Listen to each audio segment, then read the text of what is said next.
Hi, this is Scott Garibay, and today we're going to talk about Dungeons & Dragons, and we're going to talk about who owes who what. All right, so we are really in a different world now, right? So this is Thursday, and tomorrow is Friday, and I cannot wait to see the new Critical Role show, Legends of Vox Machina, on Amazon Prime tomorrow, right? I'm excited about watching my Dungeons & Dragons cartoon, right? Like, that hasn't happened since 1985. Like, this is an echo for me. I'm like, ooh, I can't wait to see the Dungeons & Dragons cartoon tomorrow, right? Like, now, back, in 1985, it was Friday and you were waiting for the cartoon on Saturday. Now it's 2022 and it's Thursday and we're waiting for the cartoon on Friday. But boy, is it the same, all right? So we are in this incredible point right now where there are these two titans in the tabletop fantasy role-playing game industry that are looking at each other over a fence. And all of us are like, oh my gosh, Mercer, you are crushing it, right? And then a lot of us are like, oh my gosh, Dungeons & Dragons 5th edition, this current edition is the edition that brought back the Dungeons & Dragons cartoon, that got people excited enough to produce the cartoon, that made it so that there was going to be an audience for it, and Dungeons & Dragons is famous enough where a streamer would believe that they could make money on this, right? And fund this television show, right? So, because by the way, I don't believe for 1 second that $11 million created this, from the Kickstarter created this show, and Amazon just distributed. I think Amazon put some money down on this also. That's just my humble opinion, but I think that's what happened. I don't think this thing was made for $11 million. Right? So, okay, so check this out. This is really fascinating, right? So, who owes who what? What does Dungeons & Dragons 5th edition, what does Dungeons & Dragons owe Matthew Mercer? What does Matthew Mercer owe Dungeons & Dragons, right? That's the big question, and there's a lot at stake. The future of Critical Role is at stake. The future of Dungeons & Dragons is at stake. The future of Amazon Prime is at stake. Now, trust and believe, none of them, is there a situation where any of them are going to fold and go away? But are they going to reach, like, this is all Michael Jordan conversations. Are they going to, and basically, right now, Matthew Mercer's got 3 rings. He's Michael Jordan with 3 rings. Dungeons & Dragons is Michael Jordan in its genre, in tabletop fantasy role-playing, with 5 rings, right? And Amazon Prime doesn't have a ring yet. Like, it barely qualifies as a streamer, right? Like, it's in the conversation, but they really, really are not known for good content. They're known for being there, like, and that, you don't want to be there. Like, that's not where you want to be, right? So, like, but this could surge any and all of them massively forward, right? But there's this question of who owes who what, and that question is going to be in the mix as it determines what happens next. Because in my opinion, what helps them all is that the tension between Dungeons & Dragons and the tension between Matthew Mercer and Dungeons & Dragons disappears, and they're like, okay, that's it. Dungeons & Dragons official Critical Role merger, Dungeons & Dragons Critical Role movie, right? Like, and I really, honestly, that's, I think, what is needed right now, is for them to squash this beef and realize that Matthew Mercer is putting the hook on Dungeons & Dragons song, right? Dungeons & Dragons is Dua Lipa, and the hook is the baby, right? Like, and the reality is, it's just best if the beef is squashed and they do this together, right? Okay. So why is this not going to happen? Well, I'll tell you right now, there's massive confusion today about who owes who what, and I'm going to give you some proof of that. All right, so Tom Brady just retired, okay? That's fascinating, all right?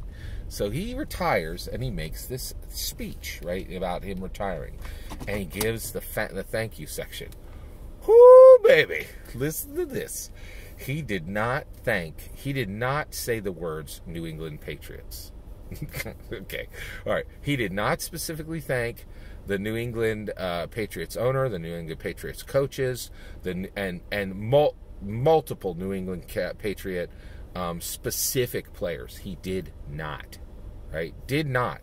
And it was reported, major news sources 100 plus, right, reported that, oh yeah, like he specifically did not say one word about New England Patriots. What he did do is he said thank you to the players I played with over the years, right?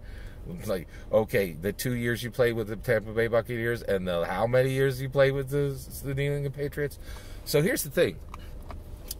Tom Brady, according to his thank you speech, don't think he owes New England anything. That is ludicrous. It is shockingly ludicrous. Now, why would anyone come to such an outrageous, foolish belief, right? Well, celebrity. Celebrity today is pretty huge. Excuse me. It is so powerful. Celebrity is the most powerful force, the most non-supernatural force in America today. I'm convinced, I've been saying this for a long time, celebrity is more powerful than money now because it can do things that money can't. It can open doors that it's incredible. You know this whole Russia-Ukraine thing? The president of Ukraine is just a guy who played the president of Ukraine on television, right? And our last president was a reality TV star. Like, I can't explain to you how powerful celebrity is. And once you get into celebrity, you get surrounded by sycophants who are like, you did all of this. You did all of this. You did all of this. And we have a real problem with Matthew Mercer because he lives in a viper's den. He lives in Hollywood, right? He is a Hollywood. He's a child of Hollywood, right? He's come up. He's desirous of being a Hollywood star. And I actually think it's the biggest thing that's holding back this Dungeons and Dragons. It's the biggest thing from, Critical Role is up and running. It's a Porsche 911, but it's not a Porsche 911 with a turbo, right? Like, it is slow and bog standard because Mercer just cannot detach himself from Hollywood. And I think Hollywood is going to surround him with people who are like, you don't need Dungeons and Dragons and you can replace Dungeons and Dragons. And just like Tom Brady is shockingly wrong and owes 99% of his career to the New England Patriots. And his thank you speech should have been New England Patriot, New England Patriot, New England Patriots, New England Patriots, thank you. Hey, I'll see you, Tampa Bay Buccaneers, right? But he is a celebrity and he thinks it's all on him, right? And so I'm really hoping Mercer can be wise enough to realize your Critical Role show would have been dust in the wind without Dungeons & Dragons. Like, you weren't gonna go anywhere with any other fuel, right? Like, and so Tom Brady owes the New England Patriots. Matthew Mercer owes Dungeons & Dragons. And be clear, Dungeons & Dragons owes Matthew Mercer as well. And I think they're paying him, right? That's what Explorer's Guide to Wildmount, and that's what called to Netherdeep is. Those are figurative payments, like, hey, we honor you by giving your Critical Role a book and making you guys officially connected to Dungeons & Dragons, right?